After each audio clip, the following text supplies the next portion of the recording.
গাঁও বৰপথৰুৱা গাঁও নিবাসী ৱাটিং পঞ্চায়ত গোলাঘাট পূব উন্নয়ন খণ্ডৰ আমি 2010 চনৰ পৰা খেতিৰ লগত জড়িত হৈ আছোঁ। নানা ধৰণৰ খেতি কৰোঁ, বিলাহী, তিয়ঁহ, এনেকুৱা মানে সকলো ধৰণৰ খেতিয়ে হয় আমাৰ ঘৰখন আমাৰ ইয়াত। আমি মানে এই খেতি কৰোঁতে নানা ধৰণৰ পোক পতংগৰ সমস্যাৰ সন্মুখীন হৈছোঁ।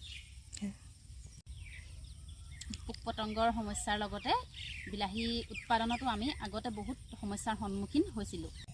আমি কেইবছৰমানৰ আগৰ পৰা গোলাঘাট কৃষি বিভাগৰ আত্মাৰ লগত জড়িত হৈ আমি বহুখিনি সকাহ পাইছোঁ। তেওঁলোকৰ মানে সহায় পাই আমি অকণমান কৃষি ক্ষেত্ৰত বিশেষকৈ বিলাহীত আমি বহুত লাভৱান হ'বলৈ সক্ষম হৈছোঁ।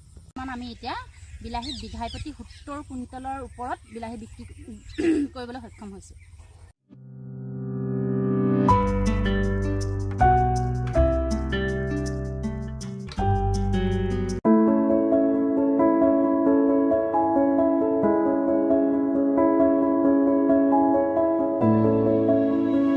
এতিয়া ত্ৰিপুৰা আৰু অৰুণাচল প্ৰদেশলৈ বিলাহী ৰপ্তানি কৰিবলৈ সক্ষম হৈছোঁ।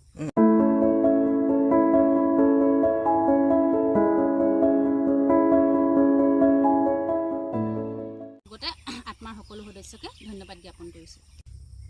আমাৰ গাঁৱৰ সকলো ৰাইজকে এতিয়া মই আত্মাৰ লগত জড়িত হৈ কৃষি কাৰ্যত আগবাঢ়ি যাবলৈ অনুৰোধ জনাইছোঁ।